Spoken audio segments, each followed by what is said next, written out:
Okay, Pollo, this is it. I need you to be very quiet. Procedure like this is very delicate. Requires one to be very, very careful.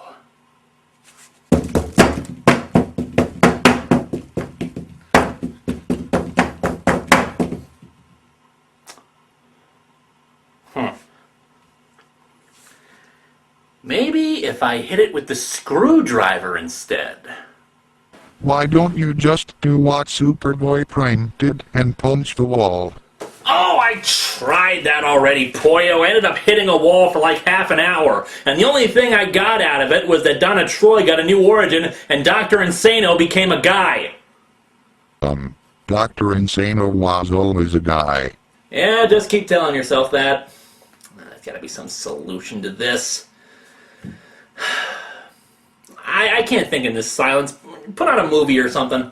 What movie do you want? I don't know, surprise me. How about clones of Bruce Lee?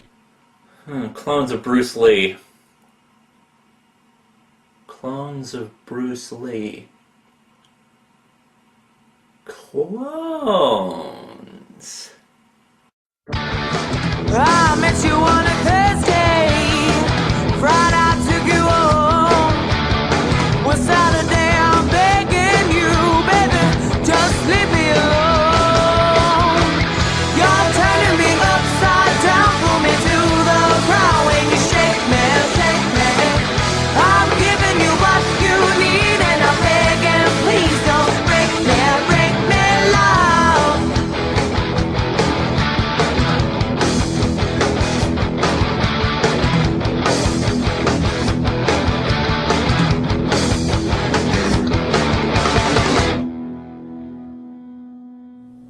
Check it out! I'm back in my new place and I'm ready to rock. Special shout out to Linkara for doing such a great job in cloning me, even if he did have to fill in some of the damaged genetic gaps with DNA from a monkey. But speaking of clones and flinging my own crap, today I'm here to talk about the worst movie about cloning that I've ever seen. No, this is way worse. Okay, that was pretty bad, but this one is even worse, believe me. And even more shocking, it's a Bruce Lee movie. Kind of hard to believe, isn't it? I mean, has Bruce Lee ever made a bad movie? Well, no, he hasn't. But somehow there are still a ton of bad Bruce Lee movies.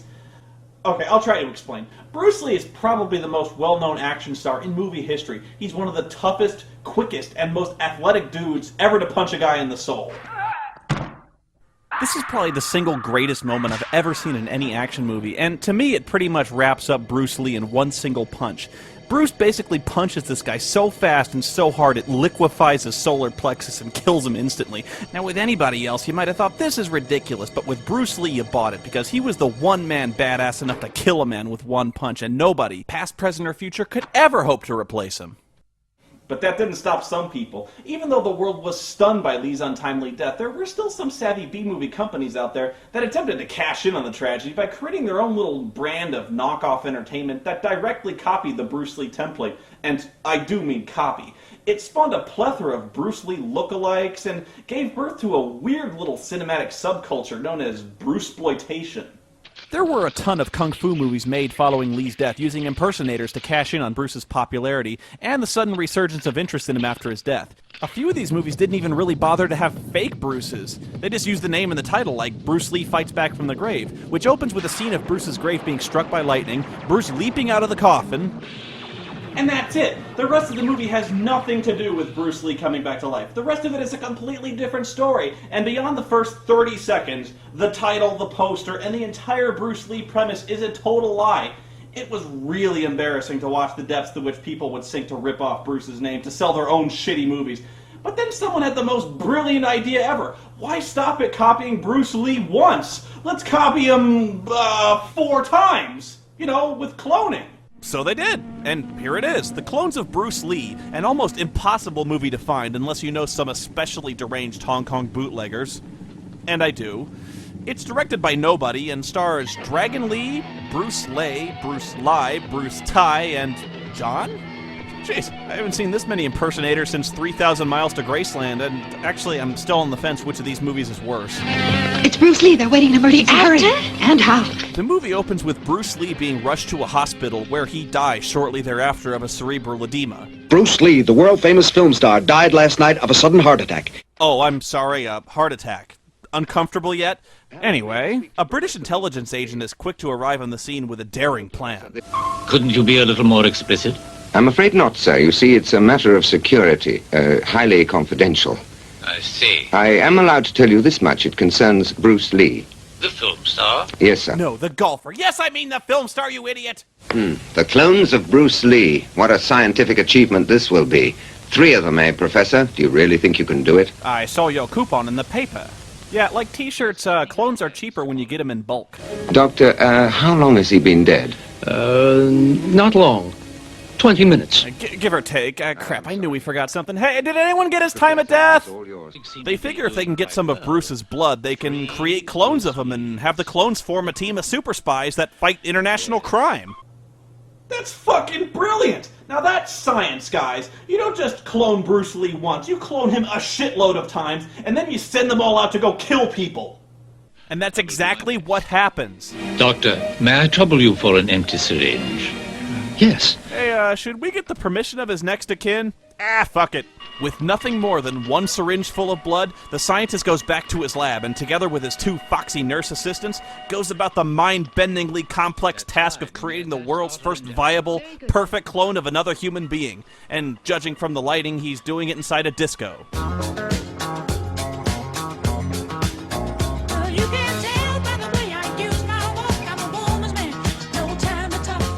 Gotta be hard to recombine DNA strands when your only source of light is the nearby mirror ball. Well, the whole scheme is wildly successful, although I have my suspicions that the brilliant scientist who suggested this plan might not have the most noble of intentions at heart.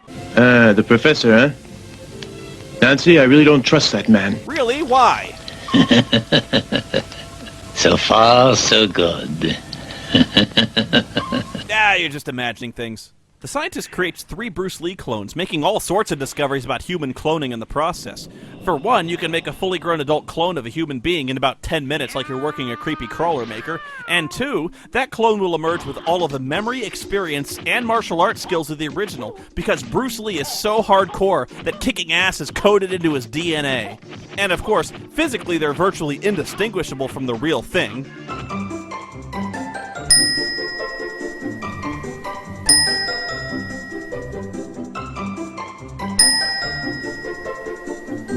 But he runs into a problem.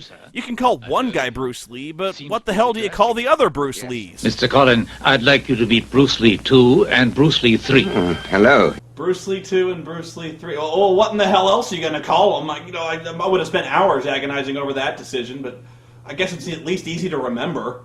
Good day, Bruce. Oh, hello, Bruce. How are you, Bruce? Big crook, Bruce. Where's Bruce? It's not here, Bruce. Blimey, it's hot in here, Bruce. It's hot enough to boil a monkey's bum. Anyway, the first order of business is to put the clones into the brain scrambler and hypnotize them all into total blind loyalty, because we wouldn't want 3 Bruce Lee clones being subverted by some other evil mad scientist, now do we? We just gotta take precautions, that's all I'm saying. Ah, good. You may place the head plate on him now. Yes, sir. Did I say head plate? I meant salad bowl. Alrighty, the clone's snark levels are at 98%. Now I'll just upload some Final Fantasy VIII hate. Final Fantasy VIII hate, kill me. And let's include just a little something extra. Revolution of the Mask is the greatest comic ever made. Buy it now. Yes, Revolution of the Mask is the greatest comic ever made. Anyway, once the clones are properly brainwashed by wearing a stainless steel colander fitted with antennas, they're sent through a strenuous training regimen to get them ready to be international super spies. Begin the Rocky training montage. No, really, I'm not joking. They steal the music from Rocky.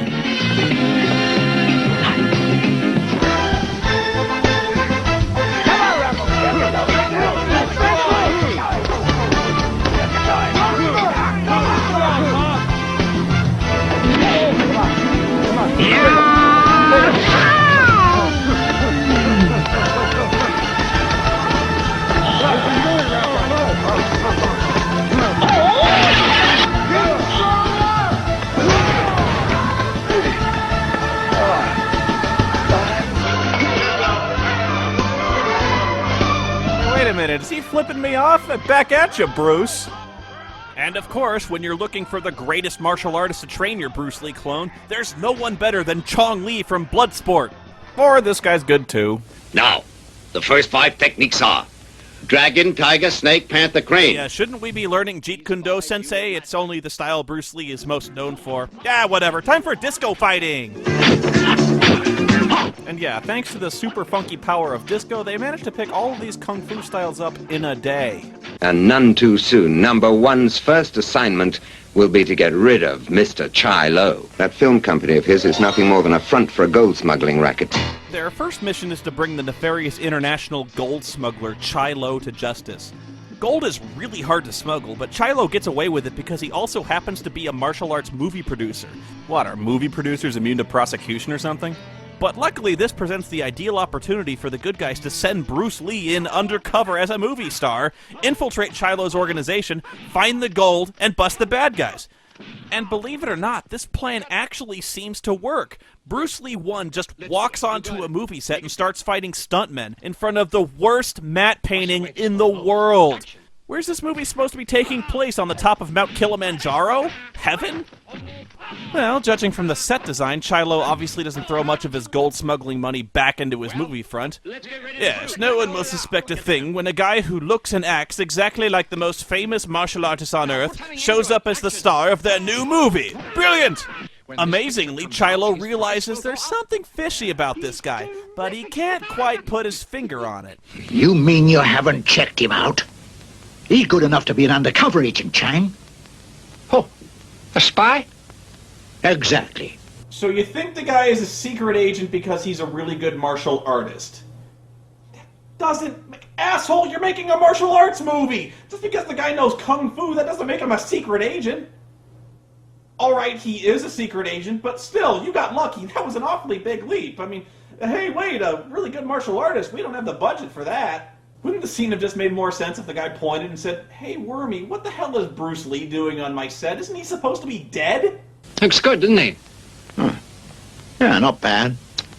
Okay, I know he looks nothing like Bruce Lee, but I'm going by movie logic here. We all know that clones tend to have minor physical and psychological variations because of irregularities in the RNA recombination sequencing. In other words, cloning isn't really what you'd call an exact science. Oh my god, I love Bruce Lee movies! This is the greatest Bruce Lee movie I've ever seen in my life! Silence, you fool! Don't you know that character is trademarked? Unless we kill the other one. Permanently. Look, I told you if you're going to stay at my place, you need to stop killing people. Especially me! Okay, jeez. Look, I kill a guy one time and now I'm never going to live it down for the rest of my life, am I? So on the hunch that Bruce Lee is a secret agent, Chai Lo and his flunky try to brainstorm what to do about him. I've got to tell you, I really don't get what's with Chai Lo's wormy sidekick. He's always giggling, and I think the dude's got brain damage or something. Yeah. He's terrific! I want you to get rid of him fast. Anyway, Chai Lo decides that whether Bruce 1 is a spy or not, it makes much more sense to quietly send 2 guys to beat him to death with their bare hands. So that it looks nothing like an accident? Okay, who do you suggest that we use? White Panther and Quick Tiger. So he hires these 2 guys, Mark Hamill and John McEnroe. Well, it's a good thing they dressed inconspicuously, huh? Don't these guys just scream professional hitmen to you? I love how Chai Lo's plan is to send 2 martial artists against a man who is widely regarded as one of the greatest martial artists in history. You pay for that, you dirty Jew! Did he just say you'll pay for that, you dirty Jew? You pay for that, you dirty Jew! So, moving on. Since Bruce Lee just beat up John McEnroe, Chai Lo realizes that beating Bruce Lee in martial arts is clearly impossible. They've got to take him out. But how to do it so no one gets suspicious? Oh, you know we go ahead with the film as planned and shoot him in front of the camera. That's the best idea you've had. Yeah, it's great. We can capitalize for years on his death when this picture comes out. Why, that's brilliant! We stage a weapons malfunction with one of the on-set firearms so that Bruce Lee gets shot, but it still looked like an accident! It worked for Brandon Lee.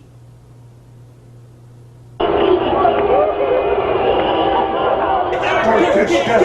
Darkest sketch! Darkest sketch! And while you're shooting his big death scene, I will be digging the gold out of the ground. Burying it there was a clever move. Hey, wait, what? I will be digging the gold out of the ground. Burying it there was a clever move. Burying it in the ground was a clever move. Oh, that's it. That's the secret to becoming an international gold smuggler. Bury it someplace where no one will ever find it, like the ground. Well, where in the hell else are... The ground? That's not gold smuggling, that's just gold hiding. Anyone can hide shit. Gold smuggling is transporting it someplace. Like that guy in Lethal Weapon 2. Now that was a gold smuggler. Okay, so since his last two hitmen totally screwed the pooch, Chilo decides to shoot Bruce in front of the camera, so he hires a bunch more hitmen, none of whom have any guns whatsoever. All they do is they just rush forward and attack him with knives. Hello? What happened to the gun plan? That was a good plan. What kind of movie producer and international gold smuggler can't afford a gun? Now this movie is just ripping off the soundtrack to The Warriors. Now that'd be a cool scene. Bruce Lee fighting the baseball furies.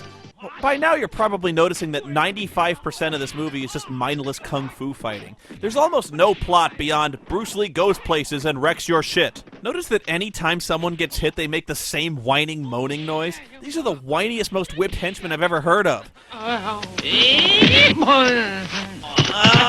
why'd you have to hit me there?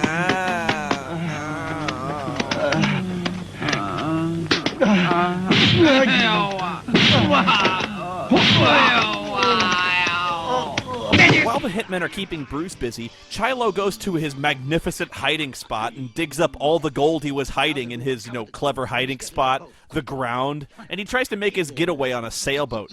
Yeah, that's his super secret smuggling vehicle, a fucking sailboat. It's so lame that Bruce just catches up to him by fucking swimming, and then, of course, there's another fight scene. Get him! Isn't it really annoying how every single move that every character makes results in a whooshing sound, and every punch that someone lands sounds like someone throwing a stake against a wall? Well, anyway, Bruce Lee kicks the shit out of Chilo, of course. Ooh. And then, like a fucking train derailing, we cut back to London where Agent Curtis is giving Bruce Lee 2 and Bruce Lee 3 their new assignment. Your mission is to eliminate a certain Dr. Nye, a brilliant scientist, but quite mad. You mean Dr. Nye, the science guy? Oh, believe me, you don't want to mess with Bill Nye. He will end your ass with science! Bill Nye the Science Guy. Bill Nye the Science Guy. Bill Nye the Science Guy. Science rules. Bill Nye the Science Guy. Inertia is a property of matter. Bill Nye the